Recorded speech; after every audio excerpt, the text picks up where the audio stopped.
When Israeli Prime Minister Benjamin Netanyahu signed the peace treaty with the United Arab Emirates and with Bahrain, he surely was hoping it would make him more popular among those who had not voted for him in the 3 election campaigns before those treaties were signed.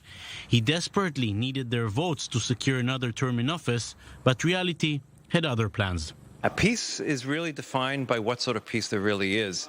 And the sort of pieces that make people really popular are a peace that comes after you win a war. To have a peace with the United Arab Emirates is very nice, but it doesn't really change very much in terms of the day-to-day lives of Israelis, and it wasn't any sort of great victory. It was a good thing to happen, but it certainly didn't overcome all the other problems that Prime Minister Netanyahu was dealing with at the time. In the elections held just a few months after that White House ceremony, Netanyahu's Likud party lost 6 seats in parliament, and Netanyahu himself lost the prime minister's seat. His lesson was that peace by itself is not enough when there are other burning issues. For one of his predecessors, the implications of trying to reach peace were far more difficult. In the mid-90s, Yitzhak Rabin embarked on a mission aimed at ending the Israeli-Arab conflict.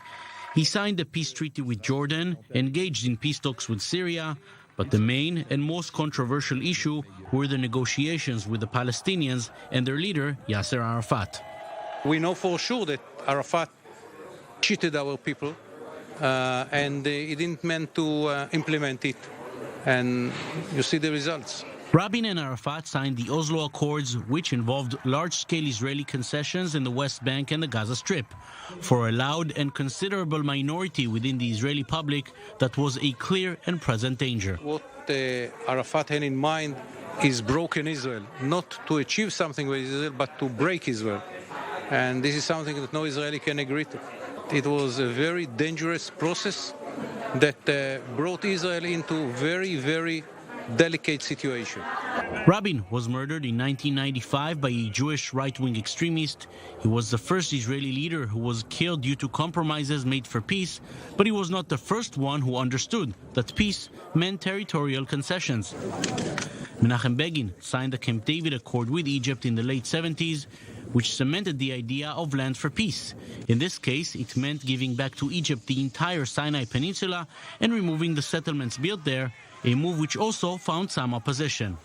Those sort of pieces where you have to compromise, we have to give something up, are never all that popular with a high percentage of the population, whatever country you're from. And certainly here in Israel, any sort of peace that isn't victory will not be popular with a certain percentage of the Israeli public, and that's always a big problem. And that is the dilemma for the Israeli leaders.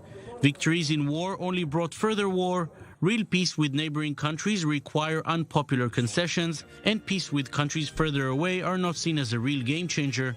So yes, overall, peace is still a dream, but those who think they will benefit politically from it should probably think again.